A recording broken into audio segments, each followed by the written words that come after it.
here's why, maybe this drug problem has extended situations like this. So when I came back from rehab the first season of Mad TV in 1995, I came back to LA and I was doing all right, and I was really having a good time creatively. I was getting sketches on the air, I was writing shit that they put on the air, and I felt good. I met a girl at that time. She was from south of LA, that's what I'll tell you. And she worked as somebody's assistant. Really beautiful girl, 23 years old, LA looking chick, blue eyes, the whole deal. The kind you don't meet at a deli in Newark, which I was used to. I love them too, but this was different. It was fun. And, we bonded on a bunch of stuff. She came to a taping at Mad TV. She happened to see me have a good night, and she came to see me do stand-up in the city. And, that's the only, if you don't look like John Stamos like me, that's all you got. Somehow maybe see a chick see you kill in comedy and they fall for you. A bunch of things aligned to where she kind of fell for me a little bit, and I was completely in love with her. Beautiful girl, very sweet. She was also a partier. That was something else we bonded on. She liked blow, and I had a lot of blow at the time. And so this was not a good match for me. This just extended problems I had, and we bonded over with cocaine. And had a lot of fun. I was 28, she was 23. I had money. I was probably making about $600,000 a year at the time, which was all the money in the world for me. Where I came from, running around LA. I send my mother money, and I take cash, I put it in my pocket, and I run around like I'm Elvis, for Christ's sakes. And we had a blast. So the summer comes in between the first and second season of the show, and I go back to New York to do an independent film. I booked this independent movie called Puppet. Look it up. My God. I did a Russian accent in the audition. It's hilarious. I got the movie based on the fact that I could do a Russian accent. In the movie, halfway through, I lost the accent. If you watch the film, there's like in one scenes, I'm talking like, hey, babushka. Another scene, I'm like, you want to go out? What are we doing? I sound like I'm from Newark. They didn't have enough money to do reshoots. So in the movie, I'm Russian and Jersey. It didn't have a big premiere, so nobody cared. So I'm back. I go back to New York to do that film, and I did stand-up every single night that year. I remember I had a work ethic of either in the city or on the road. And she came to visit New York, some friends, and we had an insane, 2 weeks of just hardcore, fast living. It was very rock and roll. He's coming to see me do gigs, and, there's some more coke and crazy shit. She came with me to a couple of gigs, hotel rooms, Atlantic City, blah, blah, blah. Anything. I was making every bad decision you can make, and I was going really fast. And I had already crashed into the mountain once. And Quincy Jones, who was a Mad TV producer, took me under his wing and gave me a chance, and I was betraying him by fucking up that chance. But it all goes out the window when you're an addict. So something was going to happen. Then, the summer ends, I go back to LA, we hook up again, and it's a very edgy relationship. I didn't share it with my mother and sister. I didn't know where it was going. I put a motorcycle out there, and my mother never even knew that, obviously. Anybody in my family, they would go nuts, and I would go out to the Pacific Coast Highway with her on the back, no helmets, go out to Zuma Beach, fucking on the beach, I was living, like some loser who won the lottery, which is basically what I was. And we had a lot of fun. So she tells me about 2 months into 1996, she tells me that, no, it was after the summer of 96, right? So it was the fall, it was like the early fall, right when we came back for the second season. She told me she was pregnant. And it had to be my kid. So I'm out of my mind, and I'm like, I'm not some super religious guy, but I'm not an abortion guy either. I'm like, you get a chick pregnant, you take responsibility. And I was making money, and I said, yeah, we got to have this kid. I'm like, all excited. We're going to get married. We're going to have this kid. Blah, blah. I'm in her face. And I couldn't tell it. She didn't know what to do. She was kind of freaked out by it. But I said, we got to do this. I want to have this kid. And we'll get married. I'll take care of you, blah, blah, blah. I'm doing well now. And at 23, she was insanely smarter than me and more mature. And A couple months later, we were sitting, in Malibu. I'm making all these plans. I'm wondering how I'm going to tell people in my life and everything. And we're sitting in my car looking at the ocean. And she told me, she started to cry. I go, what's the matter? She goes, I lost the baby. And I'm like, oh, you got to be, I was devastated. And I hugged her, and it was almost like the scene in The Godfather, and Diane Keaton. And then she told me she had an abortion without telling me. And I kind of freaked out. I've never since or before had this feeling that I had of like, I don't know, anger at her, hurt, like, oh my God. I mean, stuff that was going through my head. I'm like, why did you do that? Almost shaking her, like, well, what the fuck would you do that for? What's the matter? And, she goes, Artie, open your eyes. Look at you. I can't bring a kid. I can't do this. I'm too young for this. It took me a long time, and I just went and had it done. I don't want you to repay me for it. I think we got to go our separate ways here because this just won't work. And I'm like, why?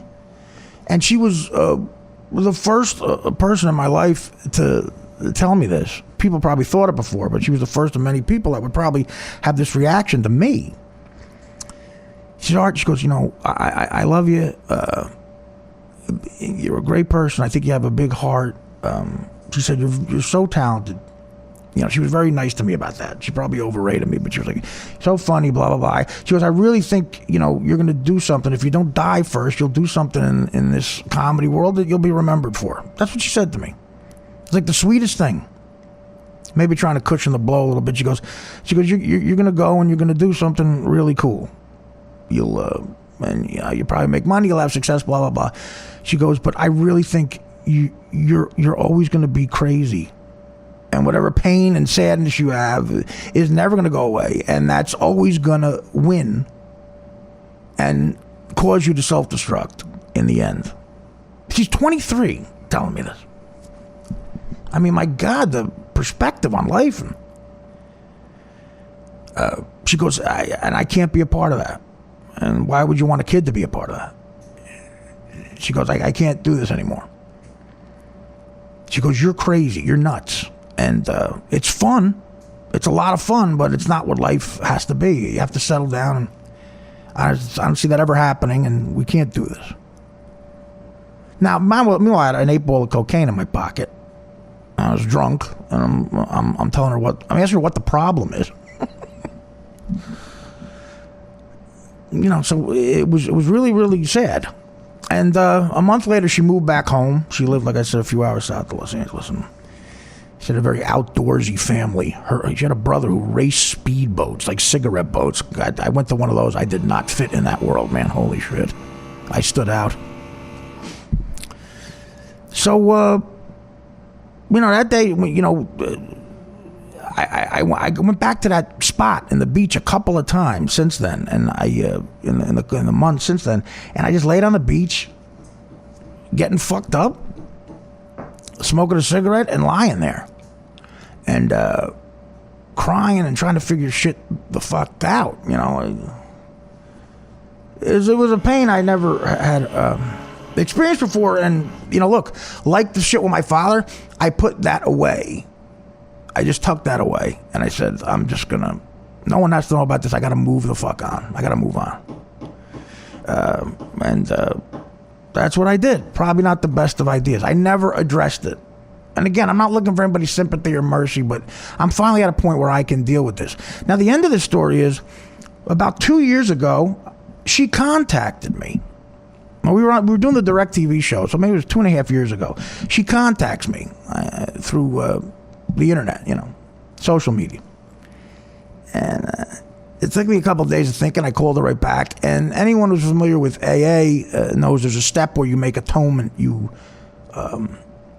Step I've never gotten to, where you call people in your life who you feel you hurt because of your addiction, and you apologize to them, unless it's a situation where it's going to really hurt you guys, or one of you guys. And she felt she was going through the steps. She was getting sober. She was at that step.